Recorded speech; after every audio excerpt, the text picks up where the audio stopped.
Hello, everyone, and welcome to the Bill and Scott Sports Show. I'm Bill. And I'm Scott. And we're here to tell you everything that's going on in the sports world. So, Bill, the first week of baseball has gone by, and boy, oh boy, it was a good one. Yeah, it was. Some surprise teams so far have been the Houston Astros, who have compiled a 3-2 record, and also the Mets, Nationals, and Blue Jays, who all have 4-2 records.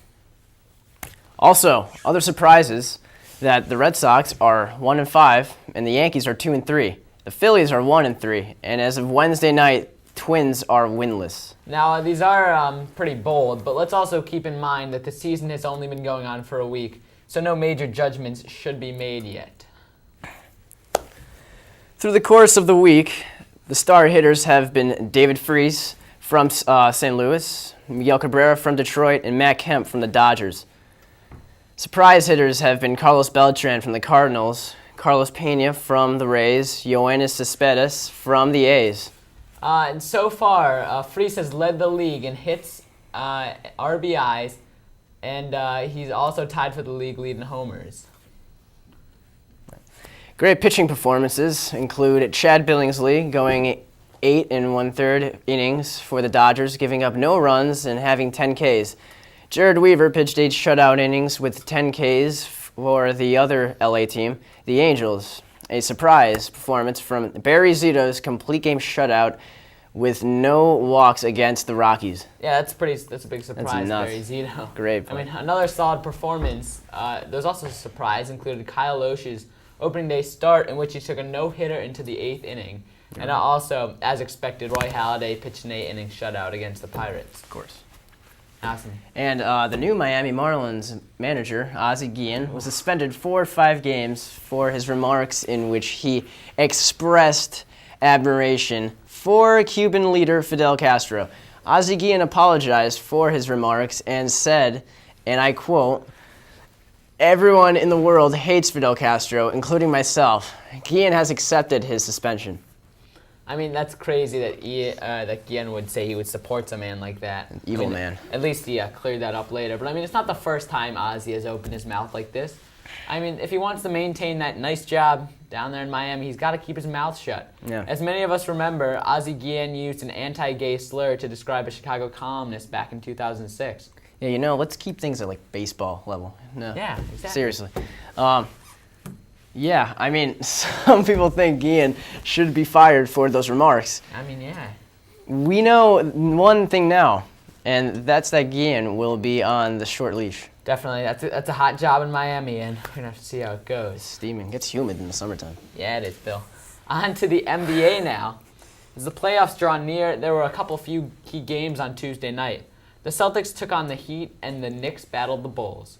The Celtics came out on top of the Heat, 115 to 107. Paul Pierce had 27, and Garnett had 24 points and 9 rebounds.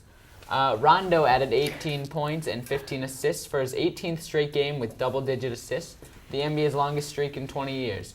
LeBron James had 36 points, 7 rebounds, 7 assists for Miami, but it wasn't enough to overpower the Celtics. Another key game that day, the Bulls beat the Knicks 98 to 96. The Bulls won with Derrick Rose out as they had contributions from Lowell Deng, Rip Hamilton, and some clutch shooting and blocks from Kyle Korver. The Bulls were able to prevail despite Carmelo Anthony's 29 points. This game was only 2 days after the Knicks beat the Bulls in overtime, 100 points to 99. Thanks to clutch shooting by Carmelo Anthony, who had 43 points. Yeah, I mean, these are some great games this week, and the final stretch has just been great, and we definitely know that it's going to lead into the playoffs, and these playoffs are going to be great. I mean, of course, Scott. I don't know if there's a clear favorite, but they're going to be great. Of course. Another key news this week, Arkansas has fired head football coach Bobby Petrino. The 51-year-old Petrino was in a motorcycle accident, but it was discovered that riding with him was a recently hired 25-year-old female. On April 1st, Petrino and Dorrell were riding his motorcycle when it skidded off the road. Petrino ended up with 4 broken ribs and a cracked neck vertebrae, but Dorrell was unhurt. Yeah, it was discovered that Petrino, a married father of 4, had an inappropriate relationship and spent a significant amount of time with Jessica Dorrell, a recently signed 25-year-old for the football team. This is a shame, and obviously a terrible news for Arkansas because Petrino has made them a powerhouse, including leading them to a 21-5 record over the past 2 seasons. This is obviously a sad story for college football, and we hope Petrino's family and all the people that people at Arkansas can overcome this. Yeah, I mean, definitely it's a shame that Petrino thinks that he has so much power because of the job he has. I mean, it's really terrible because he did make Arkansas a better program. It's a freaking power vacuum. So, I mean, that's just sad news for the program over there at Arkansas. Now for some happier news, we got our hockey correspondent Mike in the house. Mike, what is up, man? How you doing, buddy?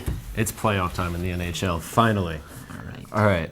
So your Eastern Conference is going to look like this. You're going to have your New York Rangers go up against the Ottawa Senators.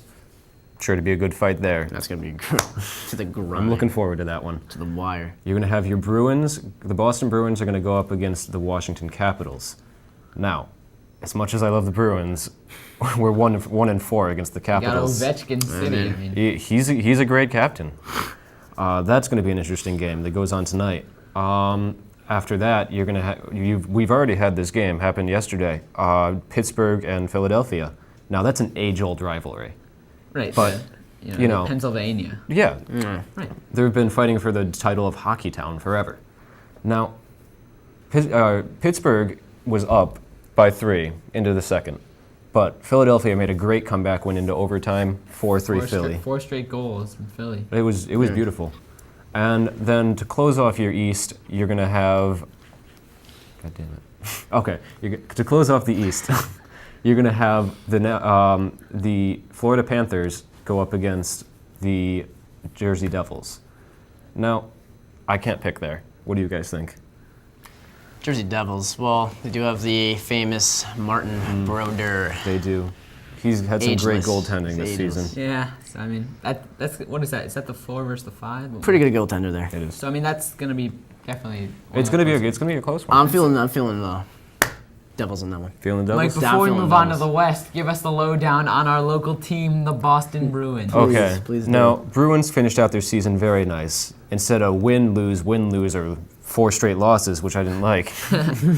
We had a couple wins. We did lose one, but here's what's good. We won against New York. Yeah. That's key. You got that monkey off your shoulders. Yeah, and we hadn't been able to do that at all. So that's going to help us if we do end up playing them in the playoffs, which there's a good chance. We probably will if we can get past the Capitals. Yeah. It'll give us some momentum going into that game. Yeah. Which will be nice. Best of luck against the Capitals. Got any players to watch? I have some unfortunate messages about some players. Nathan Horton, who suffered a concussion on the 22nd, Oh, that's unfortunate. is not going to be making the playoffs. January 22nd is when he got his concussion, and So I mean, there's really nothing they can. It's too late to sign anyone, right? yeah, you can't sign anyone you out. can't sign out. Deadline's gone Right. and passed. They have 2 goalies that they can use in the playoffs because Rask is coming back. So it's good. going to be a Thomas and Rask game, and we'll see what happens. No Turco? Turco can't be. Remember, because they Turco was signed over and past the deadline. Which which means they can't use him. Yeah. Oh, I can't use them. No, him and Kudaban, the unpronounceable last name goalie that they just acquired, are not eligible for the playoffs. Yeah. But, we'll see. Thomas is a great goaltender. Rask, we'll see how he does. He's been out for a while. Good luck to our bees. and, Good luck to them. Now, what's up in the West? All right, Western Conference is looking like this. You got your Vancouver Canucks, who are hungry for a Stanley Cup after what happened last year. Oh, yeah. They're the number 1. They are number 1 in the West. They're going up against the High LA expectations Kings. for them. Now, LA Kings are number 8. Should be easy win. it's this. You'd think that the Canucks are going to take this over them, but that's not what happened last night. Oh. Now, Canucks got the first goal, but then Kings came back. Yeah. And Good for them. it was a good game. And then in the West, you're going to have the Coyotes versus the Blackhawks. Now, not too sure who to pick there, actually. What do you guys think? Blackhawks. Blackhawks? Without a doubt, Blackhawks. I'd be Blackhawks. so surprised. All right. Coyotes, because Coyotes, they are not doing well at all in Phoenix. He's got a point. They're not doing well at all. They're talking about, actually, I heard rumors they might relocate to really? Quebec, actually. Really? I heard a rumor about this. It might be a better move for them. Because Quebec is trying to get a team. I mean, yeah. What is That would be Phoenix nice. doing with a hockey team? Exactly. It's hot as hell there. That's just as bad as the Dallas Stars. So- All right, and then you're going to have the San Jose Sharks against the St. Louis Blues. Now, the Sharks gave the Bruins a very disappointing defeat recently, actually. But the Blues have been so impressive at their home rink.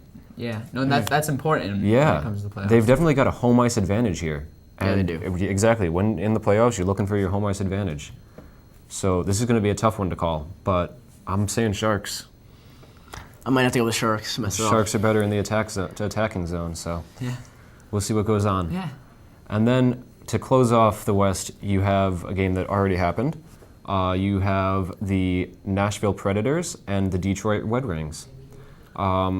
Now, the Red Wings were looking good. They've been looking good. They just set the record for most consecutive home wins. Oh yeah. But I think they peaked too early. You know, the Predators got up on them. And now, having the home ice advantage that they did last night, understandable.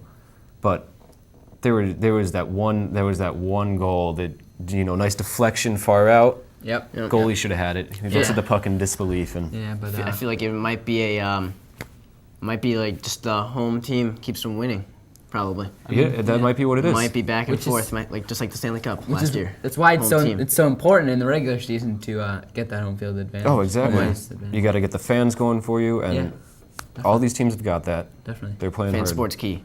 So, can you give us a prediction for maybe the Stanley Cup? Ooh, okay. Is it too early? Is it too early? Some might say it's too early, but I've been watching these teams for a while. I'm thinking for the East, I'm thinking Pittsburgh. Not our local team. I'm sorry, but I'm not too sure. I know Thomas is a great goalie, but after Rask was out for so long, I don't know how good he's going to be back I'm not in. feeling either. Maybe I don't know. Yeah. All right, so But I'm Pittsburgh. thinking Pittsburgh. I mean, as much as I'd love to see any other team, I think New York. but Sidney Crosby's earned this one. New York wants. I think New York wants it more. I think. New York definitely wants it. But I don't know. I'm not too sure. They might make it to the Stanley Cup. They might make it to the semifinals. They're going to be a contender.